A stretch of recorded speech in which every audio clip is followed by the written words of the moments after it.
What's up, Star Wars Maniacs? Rob Bear here today with a look at the new Wave 2 for Star Wars Armada. This is the Rogues and Villains expansion pack, including all the exciting characters that aren't really affiliated with the Rebels or Imperials, or they can be affiliated with both sides, for the new Star Wars Armada. Make sure you stay in the trenches, subscribe to this YouTube channel, check out the blog, spikybitsblog.com, and head on over to thelongwar.net. That's the home of the battle reports for exclusive content and early access videos. Become a veteran of the Long War today. So this is definitely coming out here soon. If you believe Amazon.com, we will see these at the end of October, which is really interesting to see that they would arrive ahead of Wave 8 for X-Wing.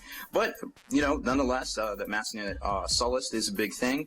And I'm sure a lot of people are getting into the game now, so having a Wave 2 for a game that isn't before Christmas, for a game that isn't even a year old, I think is a tremendous boon for the new game and for FFG and, of course, the Star Wars properties as well. And for finding players to play anything, heck, these days, you know, it's always good to walk in a store and be able to play a game of anything besides cards, you know what I'm saying? I love cards, but, you know, I'm more of a miniatures player myself. So let's take a closer look at these. Alright, so here comes the Rebels, the Rebel side of this expansion pack, I guess, so to speak. So we've got the Scrug HG Bomber and Mr. Nim piloting it. Now, we haven't seen anything about this guy coming out here soon for X-Wing, so that's really interesting.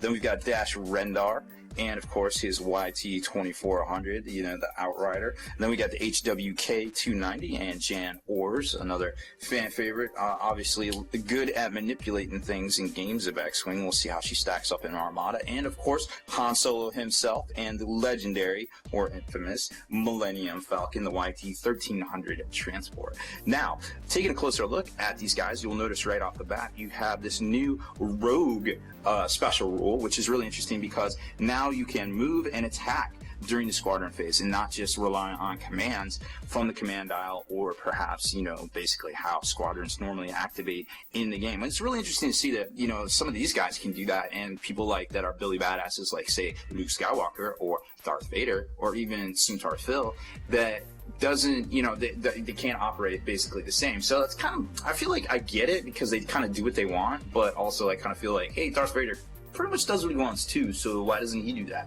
I don't know. Maybe it's something we'll see in the future that they kind of throw on there. But in a game of capital ship combat, you know, kind of at some point you just don't sweat the small stuff, I feel like, as far as, you know, the fighters and the smaller things go here in this side of things here, right? So also some really interesting rules. Now, a lot of these guys have counter and also the bomber abilities, which we've seen in the past, nothing new there. This is a really interesting ability here. You get a blue critical effect. If the defender is a ship, you may choose and discard one of its defense tokens. I love getting rid of ships' defense tokens. I don't know about you, but that's a really interesting bit right there. 21 points doesn't seem too bad with 2 braces on Mr. Nim as well. It is heavy, so, you know, it does not prevent engaged squadrons from attacking ships or moving, so that's kind of interesting. New little thing right there too. Intel as well confers heavy to enemy squadrons if you are within distance 1.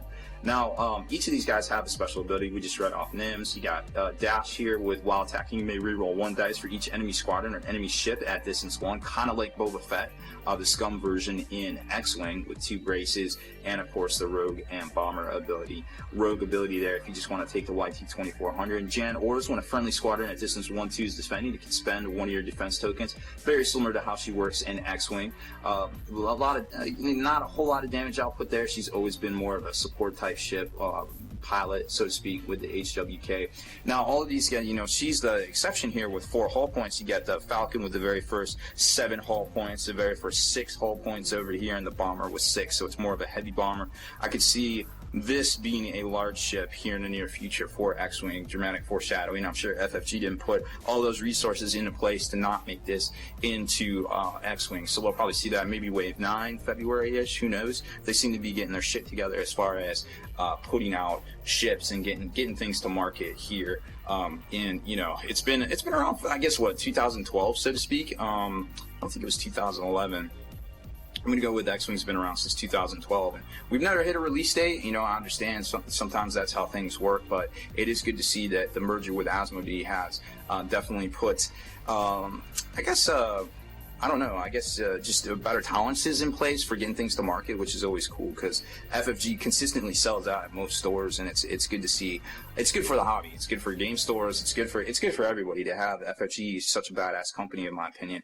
Okay, so Han Solo, I saved the best for the last tier on the Rebels. Obviously, a fan favorite there. At the start of the ship phase, you may activate it as if you were activated by a flight command. So that's kind of cool. He's going to get freebies, and of course, so he's going to get one out of sequence move with his rogue kind of ability there. Now it says you may activate. You can wait to activate him to the squadron phase as well. So it's a lot of tactical play right there, I feel like. And obviously his squadron battery is bananas. Also his damage against capital ships, also very good. 1 blue, 1 black. The YT-1300 itself has counter 1 and escort, so to be expected, I guess, I suppose, for the Millennium Falcon, which at 13 points is actually really good, I feel like. I mean, Han at 26 is pretty good too. But I feel like if you don't have those kind of points and you just want to throw in, the freighter itself, not as quote-unquote the Millennium Falcon, it's still definitely worth taking there, as just as a single ship squadron kind of thing. So let's take a look at the Imperial side. And here comes the bad guys. Obviously, some more fan favorites there. Boba Fett, Bosk, IG-88, the evil ninja killer robot, and Dengar. It's really interesting to see the rest of the art on this aggressor ship card here. We've seen the one in X-Wing, but I hadn't seen that there was all 4 in the picture there. A, B, C, and D variants of the cloned robots that IG-88 made for himself. So you've got, of course, the mechanic we just talked about, Rogue, and a lot of these ships actually have bomber. The Houndstooth itself has the heavy ability, Joe Master 5000. We haven't seen that. That's coming out Wave 8 for X-Wing as well. The punishing one there. And, basically he gets Swarm, IG-88 gets counter. They all have some really cool abilities, like Boba Fett kind of has a little bit of Mithril's ability there. Not everybody, but at least one person takes a damage there. So it's it's a really cool little pack. I mean, these guys really aren't that expensive when you start thinking about it. If you just take the ship itself, if you take the pilot, well, it's still on par with the pilots from either Rebel or Imperials. I guess a couple of them might be a little bit more, like Boba Fett, start getting up to 25, 26 points. It's a little pointy for fighter stand, but when you start having 6 and 7 hull points on the stands, it kind of almost makes it worth it, I feel like. So, and last but not least, we take a look at the ships here. And I'm not going to grab these all out of here, but you can tell they're, about the standard ship size. The Falcon is pretty much ginormous right there for a ship. It's about the size of a dime, maybe a nickel, and the rest of them just kind of go from there. So it's a single stand, and they just kind of lock into it. There's not going to be a whole bunch of things like on the fighter stands. And the Rebels are the lighter color plastic there, and the bad guys are the darker color plastic. Obviously, you can airbrush and do all sorts of things with your particular fighter. If you want to prime them up and do some certain things, and prime them up and hit them with the airbrush and things like that. They're small enough you can get a nice hit them with a nice dry brush and some things like that. Put some striping on it. There's all sorts of different abilities and things you can do to make them really stand out. And here's the flight dials themselves. Zoom in on that. I'm really glad we kind of waited to do these on their own video, because they're really neat. I mean, it got some really cool graphics there on the actual dial itself. You can tell it's not like a standard dial.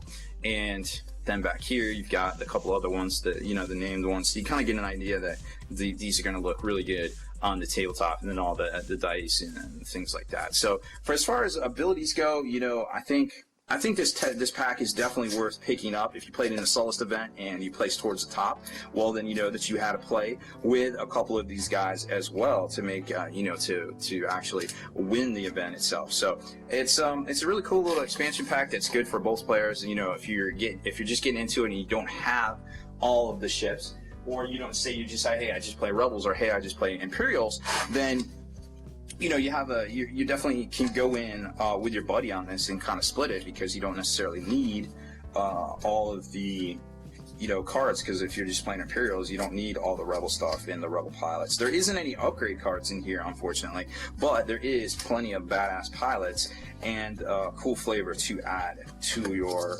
Armada fleets here in the era of Wave 2. Like I said, if if you are to believe Amazon.com, this particular upgrade pack will be available at the end of the month, around I think it was right around Halloween, ahead of Wave 8.